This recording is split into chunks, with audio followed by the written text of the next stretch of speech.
We're going to have some fun today, my friends, because everyone gets mad about these conversations. That's good for me, because chaos is the name of the game.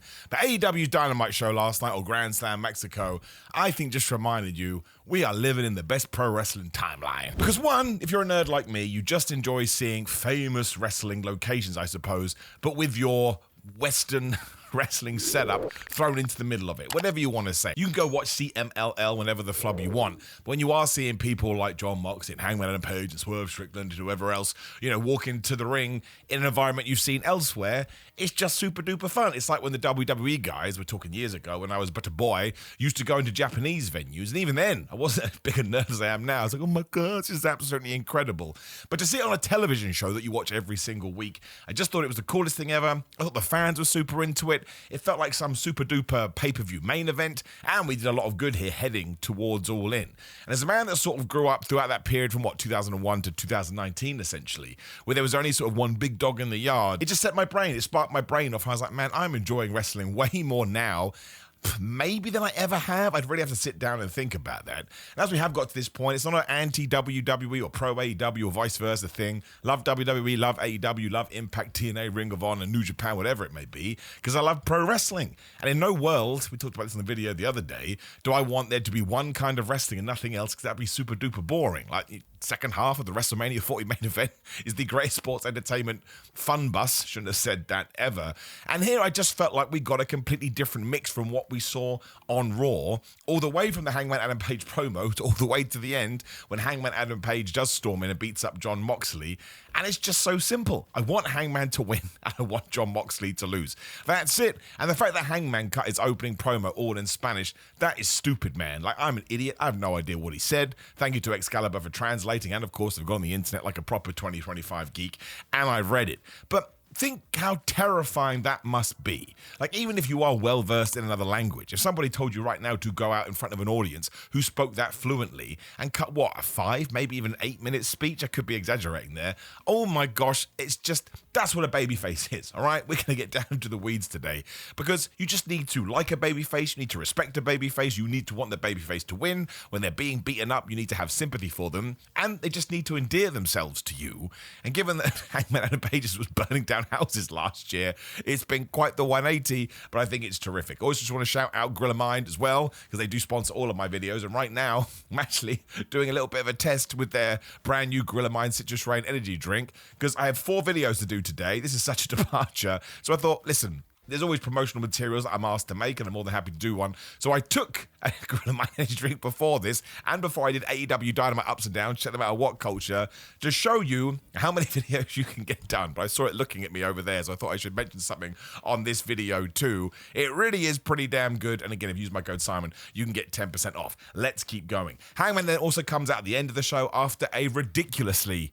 How many people were in it? There was a 14-man tag. Maybe this was a 10-man tag. I do not know.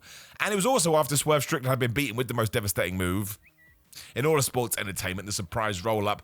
You know I get a bit of a bugbear about this. There was 2 surprise roll-ups in one show. It would be fine, but I now totally believe that modern wrestling sees this as a get-out-of-jail-free clause. Oh, he didn't really lose because it was a surprise roll-up. And also, because I think the story is Swerve Strickland once again got caught short. That's not the right word. But John Moxley held the tights. Well, so here's the thing. Holding the tights is perfectly fine. And it's a bit like, oh, you little scamp. But I think it would have been better if Marina Shafir had totally distracted the referee and the Death Riders had totally murdered Swerve. Like, really get in there nice and deep, like maybe use a weapon or something. I don't know. But something that was way more aggressive, because I think that just ups the stakes and it ups the ante. At the moment, I'm like, I assume this is going to leave Swerve to going, listen, Will, and listen, Hangman, I shall be on your page, because we need to stop the Death Riders because they're doing too many surprise roll-ups. I'm exaggerating. I just thought it was a little bit of a missed opportunity. Again, I thought we could have done something way more crazy here, and that would have been fine. But it is very good because we're planting seeds to explain why Swerve may change his mind. Out comes Hangman Adam Page, not to help Swerve Strickland, but to get up Moxie as he had promised us, and the babyface must live up to their promises. They look at each other, because that's what all people in wrestling have to do. They get into a fight, and there was more here as well. We layered this up because Hangman went for the buckshot on Moxie. Moxie got out of the way, took out the Young Bucks. They're yelling at him as if, why would you do that? Let's not forget, the Young Bucks keep saying they love Hangman Adam Page, and Hangman Adam Page keeps saying he doesn't love the Bucks. This could be me reading too much into it because I'm hocked up on energy drink, and it does give me energy. But Could this be somewhat of a tease? We do still have a good sort of, month-ish before All In, where we are going to continue to pretend that actually Hangman and Young Bucks are still friends and it's all a big trick, which is why they were like, how dare you do this to me? And he was not aiming for Matt Jackson. He was aiming for Jon Moxley. I mean, he did still go and beat a lot of people up, and he did stick his finger in the Young Bucks' face.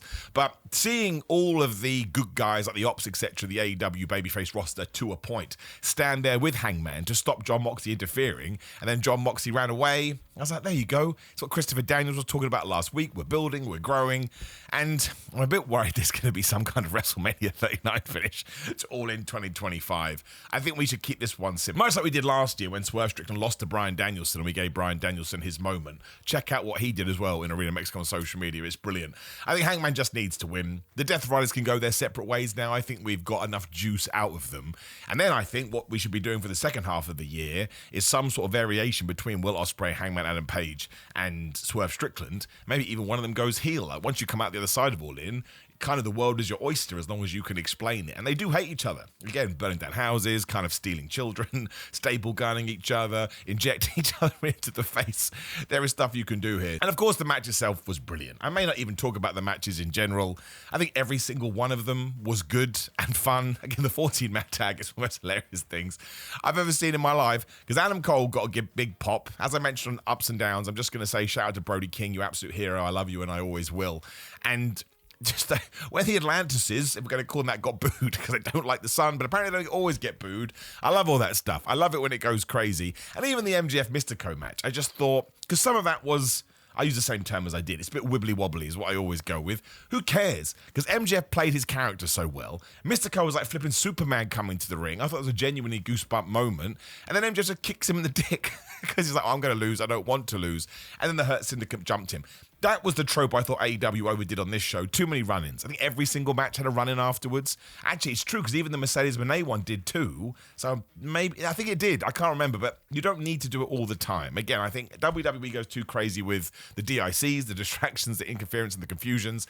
And sometimes AEW does this too. I just like to see wrestling companies be more creative, and it makes you go, oh, wow. And odd as it sounds, I did think Maxwell Jacob Friedman just booting him in the balls wasn't creative, but it reminded you that characterization is the most important thing when it comes to wrestling. I laughed out loud and I was sports entertained, and I really like the partnership with the Hurt Syndicate. Obviously, MJF's not going to be in there for long, and there will be some sort of a secret, I would presume. But that worked. And again, I don't want to get too far away from the main event just because it just ticked every single box. The Beast Mortis was in there because Claudio couldn't make it. And apparently the Beast Mortis, because of the AAA CMLL political situation, Tony Khan had to go sort that out. So that is cool.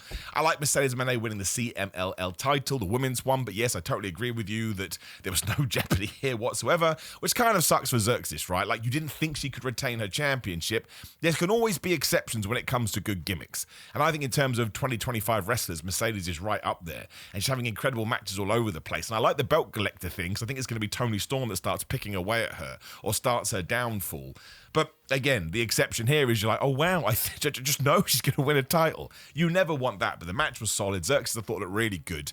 And the Tony Storm video where she was walking the streets of Mexico into the Mina Shirakawa wave, which was weird, into her German suplexing Monet with all the belts around her. I'm excited about that match. I think we should use this as a leveling off thing. But I kind of got away from my point. Like, all of this was just so, let's bring in stuff from CMLL and the Mexican luchador, what's the word I'm looking for? Verse, whatever you want to say.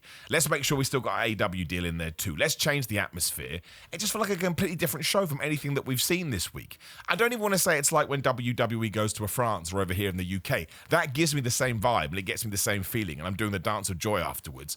And they're in the same ballpark, but they kind of shift along. And we wouldn't get that if we didn't have these two companies. Now, I understand tribalism and you standing for a certain promotion. That's totally fine. And listen, if you were born in, well, not born, but if you started watching wrestling in 2010, so for 9 years, all you knew was WWE, and that's what you like, okay, you may be a bit like, well, it's strange, but I can kind of understand where you're coming from. But as a supporter of professional wrestling, it was just such an awesome night, because I thought Raw was so good as well, or had certain elements that I super duper enjoyed. When I got this too, I was like, my gosh, they're so damn different. And SmackDown apparently is going back to 2 hours on July 4th. I really do think, and Collision as well is a very interesting show where it can go under the radar, but actually it's decent if you just want good in-ring action especially.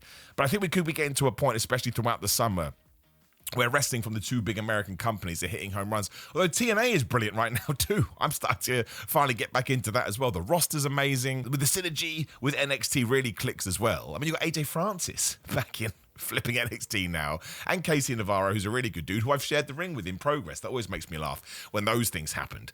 I don't want to address the SmackDown thing here too much. We'll talk about it on. You know what? I'm just going to leave it. That's a tease. Some people say bizarre stuff to me, but I don't want to get too waylaid. But yes, that was my sort of major takeaway. And listen, I'm not incredibly well versed in all the CMLL guys, so getting to learn more about them, especially the Atlantis connection and why that falls off. I didn't know Hechicero was so damn over down in Mexico. Dude's meant to be a heel. People popping like crazy. And even the random, don't get me wrong, totally random, Ricochet, Leo Rush. Who was it? It was Hologram and... was it Masquerada? I think so. I can't remember. No, I don't think it was. I think it was somebody else. Maybe a Templario. I don't know. I've got confused. Too many new people being thrown at me. But even that, as mad as it was, like, do you want to win 3 million pesos? Which is so strange. I think, and this is going to make me sound like a geek. You'll have to forgive me. Felt like Tony Khan loves wrestling. I'm just going to throw it out into the world. And yes, I'm a guy that prefers story, and I'm a guy that prefers narrative and builds, but it doesn't mean you have to have that all the time, especially for a TV match. And I sat here and I just laughed my ass off. Especially because Hologram won. It made me laugh for two reasons. Because one, the commentators have gone, Hologram's never been beaten. I thought, where's his title shot then, you absolute goobers? But also, him getting a victory in somewhat of a high-profile match, especially in Mexico, I thought did in the world of good. Kind of surprised he pinned Leo Rush, but again, you don't want to pin Ricochet right now. Although, of course, there was a bald incident. What were you thinking, Leo Rush, touching Ricochet's head like that? Do you think Ricochet chooses this? Of course he doesn't. You should be nicer. And as I say in all these videos, it could creep up on you. It could creep up on you. If you're watching this, your name is Steve. It could creep up on you if your name is watching this and your name is Liam. So I'd be careful when you point the finger of blame at people who are bald. You think I sat there one day thinking I was going to be bald? I did, because my whole family is bald. My dad is bald, my brother's bald, my granddad's bald, my great-great-granddad was bald. That's not the point. You still don't think it's going to happen to you. It's like being in a car wreck. Oh, that will never happen to me. Well, it might, so shut up. Ultimately, though, when the show was done, I felt like I'd had a really, really good time. Like, I felt like almost it was a world I'd never been able to enter before. And I'd have to think about this. This may be very exclusive to me, just because I watch so much wrestling already. I don't know how I would fit any more wrestling into my life. But I now kind of feel like if I could get more time, I would absolutely check out CMLL. It's kind of how I felt with the Worlds Collide show as well, with NXT and AAA, which we didn't really talk about just because, again, there was no time to cover it from my end. I was like, maybe I should check out more of these people. And of course, I knew who Vikingo was, but maybe I should lean into that more. Mr. Iguana, what a sensation. So maybe what I'm getting at is that AEW coming into existence has meant that all companies are working with all other companies. And during that 20-year stint, Vince McMahon didn't want to work with anybody. He just wanted to crush and strangle all other promotions. And I'm not saying that WWE doesn't want to be the only dog in the yard. I think that's always been their MO, which is totally fine as long as it doesn't happen. But where I am right now, I don't have to worry about whatever their intentions are. I only have to worry about what's being thrown into my face. And it's like when we had the first Forbidden Door show. Like, I'm way more into New Japan. Not way more into, but I've just watched more New Japan. So that was almost a different kind of a feeling. But I think it's the first time an American company's ever ran a show like this from the Arena of Mexico. We should do it more. Let's try and get something in Budokan. Let's try and get something in the Tokyo Dome. I mean, maybe that is way harder. I guess what AEW did do that at the beginning of the year with Dynasty or whatever the show was called, but that kind of felt like they were jumping off Wrestle Kingdom 2. It feels much more like a thing when it's its own thing, essentially. But yeah, it felt like, I know that AEW a lot of the time tries these special TV events. I thought this one really hit that on the head, and it sort of came across that way. And again, if I told you 5 years ago it was going to be Mystico, the former Sin Cara, taking on MGF, you'd be like, I don't even know what you're talking about. What do those words even mean? Especially when we're in knee-deep in the pandemic. And it's happening everywhere right now. Even TNA working with WWE. It sounds like maybe WWE has a stake in TNA now. Maybe that's been confirmed, maybe it's not. But I love all that stuff. Again, I'm kind of repeating myself now. The fact we're doing it over here, this is why they cannot all get together unless we're all going to agree, which they'll never do. I just think it makes wrestling super fun. You wake up, there's always something new that we can talk about. People doing different things. Brody King busting out Hurricane Ranas. That was a salute to Lucha. Just wonderful stuff. And I never think you should wish death on a company anyway, because you're essentially saying you want people to lose their jobs and not get paid in this kind of economy. Who the hell would want that to happen? I want everybody to be employed and everyone to be as stable and as comfortable as they possibly can be. But even from an entertainment point of view, which is way less important, I would love to sit down, not on the internet, because people are crazy. I'd love to sit down in my stupid office or somewhere neutral and try and find someone to talk to me face-to-face about this, because I don't think I'd ever get on the same page as them. And I'm not even sure they could come up with a good reason why you wouldn't want this. Even if you just want to watch WWE, WWE is there. But you wouldn't get this crazy atmosphere and this crazy, wonderful, bizarre way that you can present wrestling. I just thought it was fantastic. I thought it was really good. And again, it wasn't perfect. On ups and downs, I think I gave it 5 downs this week. I mean, it's not a competition. It doesn't mean you get 10 ups and 5 downs, so it's a 50% ratio or whatever. No, it's just based on how I feel. And there are always going to be a few bugbears that are relatable to me and nobody else. But ultimately, as I can't speak anymore, I go with how something makes me feel overall, because wrestling is about moments and these little things that hit you in the face and things you want to go and watch again. Like, I shouldn't bring this back up because people are so mad at me. I've watched that Goldberg entrance about 5 times since Monday because it just gave me goosebumps and it got me excited. And I'd probably watch that Mystico entrance again later. I think I must have heard about it in the ether, but it's different when you see it with your own eyes. That was really special. No wonder he's flipping the man down in Mexico. It was truly incredible, and having that as a sort of counterpoint to what MJF did with the Hurt Syndicate, it was great. And also, MJF being with the Hurt Syndicate has really summarized them as heels. Before, they were kind of tweeners leaning towards good guys. I'm a bit worried, talking about negatives, what we're going to do with Mike Bailey and Kevin Knight. I think they could actually beat the Hurt Syndicate for the tag titles at All In, but I think it'll be slipping on a banana peel.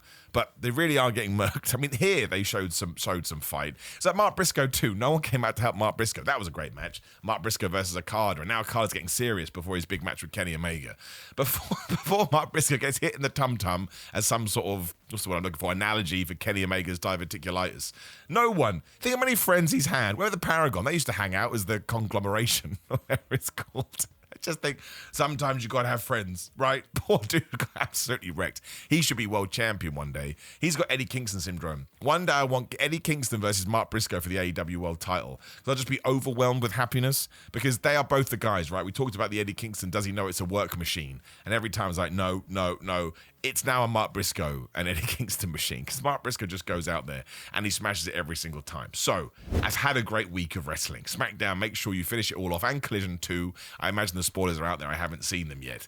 And genuinely, if you're not into this, drop me a line. I'm not saying that you have to like AEW. That's fine. You can hate it. You can think it's the worst wrestling of all time. They don't sell, blah, blah. All of that is perfectly fine. But why would you want it to go away? I don't understand why it affects you, especially because I think it makes both companies better. That's what I love the most. But please do like the video, share the video, and subscribe. Leave me a comment below and let me know how wrong I am. Hit the notification, subscribe bells. Click the video on the screen, which is me talking about Goldberg. You can disagree with me to your heart's content. That's what life is all about. But yes, grillermind.com/Simon. You can get 10% off. Come and join the Patreon. We're doing podcasts and watch-alongs. Only $5. And there's other tiers, but that will get you into most things at patreon.com/SimonMiller316. It is SimonMiller316 on social media too. It is Simon Miller for Cameo for personalized video messages. They're dirt cheap too. I think like $10 or something like that. Simon J. Miller on TikTok, or just search my name for very strange videos that I do. Pro Wrestling Tees, Big Cartel, if you'd like to support me with merchandise. Otherwise, thank you for supporting me with your time. I always say this, but there's nothing more important than that. Keep enjoying your wrestling, the least important of the important things. Is that right? Maybe not. I don't know. The most important of the least important things. I'm tired, but jazzed. Let's go.